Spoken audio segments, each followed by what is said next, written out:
আজকের আন্তর্জাতিক মানবিক আপডেট নিয়ে হাজির হলো গ্লোবাল পয়েন্ট। সাম্প্রতিক সময়ে মধ্যপ্রাচ্যকে কেন্দ্র করে যে বিষয়টি ব্যাপক আলোচনা তৈরি করেছে তা হলো রহস্যময় ফ্লাইটে চেপে কোন কোন দেশে পাড়ি জমাচ্ছেন ফিলিস্তিনরা। আন্তর্জাতিক সংবাদ মাধ্যমে প্রকাশিত নির্ভরযোগ্য তথ্য বলছে, গাজা অঞ্চলের কিছু ফিলিস্তিনি নাগরিককে বিশেষ অনুমতি ও মানবিক সহায়তার মাধ্যমে এক দেশ থেকে অন্য দেশে স্থানান্তরের সুযোগ দেওয়া হচ্ছে। নিরাপত্তা ও ব্যক্তিগত গোপনীয়তার কারণে এই বিশেষ ভ্রমণের সময়সূচি বা গন্তব্য অনেক ক্ষেত্রে আগাম প্রকাশ করা হয় না, তাই এটিকে অনেকেই রহস্যময় ফ্লাইট হিসেবে উল্লেখ করেছেন।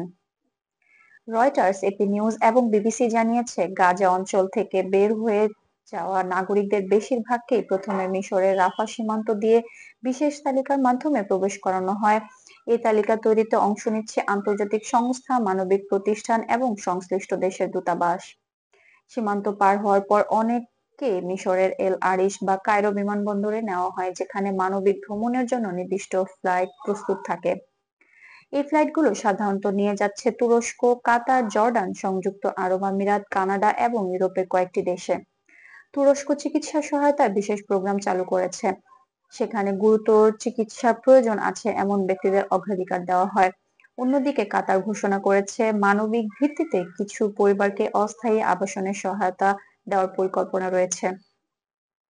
আন্তর্জাতিক বিভিন্ন প্রতিবেদনে বলা হয়েছে, পরিবার পুনর্মিলন, চিকিৎসা, শিক্ষা বা মানবিক ভিসা এই কারণগুলোকে কেন্দ্র করে অনেক পরিবারকে এই ফ্লাইটে নেওয়া হচ্ছে।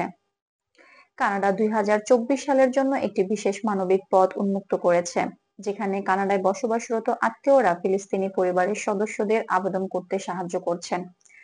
সেখানে নিরাপত্তা যাচাই, ভ্রমণ অনুমতি এবং মানবিক মূল্যায়ন সম্পন্ন হলে সীমিত কোটা অনুযায়ী স্থানান্তর করা হচ্ছে।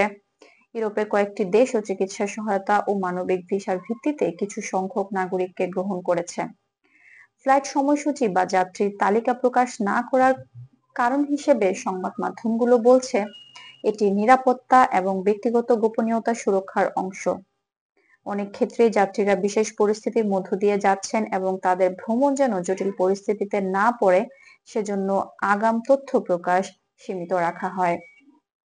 আন্তর্জাতিক সংস্থা আইসিআরসি এবং ইউএনওসিএইচএফ পুরো প্রক্রিয়াটি তদারকি করছে, যাতে যাতায়াত ও প্রয়োজনীয় সহায়তা যথাযথভাবে সম্পন্ন হয়। মানবিক ভ্রমণের এই ব্যবস্থা ফিলিস্তিনি অনেক পরিবারের জন্য এক গভীর স্বস্তি এনে দিয়েছে। চিকিৎসার প্রয়োজন, পারিবারিক পুনর্মিলন বা নিরাপদ ভ্রমণের সুযোগ, এইসব কারণেই রহস্যময় ফ্লাইটগুলোকে গুরুত্বপূর্ণ ধাপে বিবেচনা করছে আন্তর্জাতিক সমাজ। বিভিন্ন দেশের অংশগ্রহণও দেখায় যে মানবিক ভিত্তিতে সহযোগিতা অনেক ক্ষেত্রেই ইতিবাচক পরিবর্তন আনতে পারে। সব মিলিয়ে রহস্যময় ফ্লাইটে চেপে যে দেশে পাড়ি জমাচ্ছেন ফিলিস্তিনরা, এই প্রশ্নের উত্তর যতটা মানবিক ততটাই জটিল।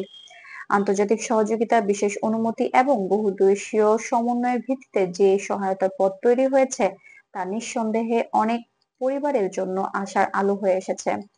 এই ছিল গ্লোবাল পয়েন্টের পক্ষ থেকে আজকের আন্তর্জাতিক মানবিক আপডেট। নিয়মিত আন্তর্জাতিক বিশ্লেষণ ও সর্বশেষ বৈশ্বিক সংবাদ পেতে গ্লোবাল পয়েন্টের সঙ্গেই থাকুন। এখনই গ্লোবাল পয়েন্ট চ্যানেলটি সাবস্ক্রাইব করুন। ধন্যবাদ।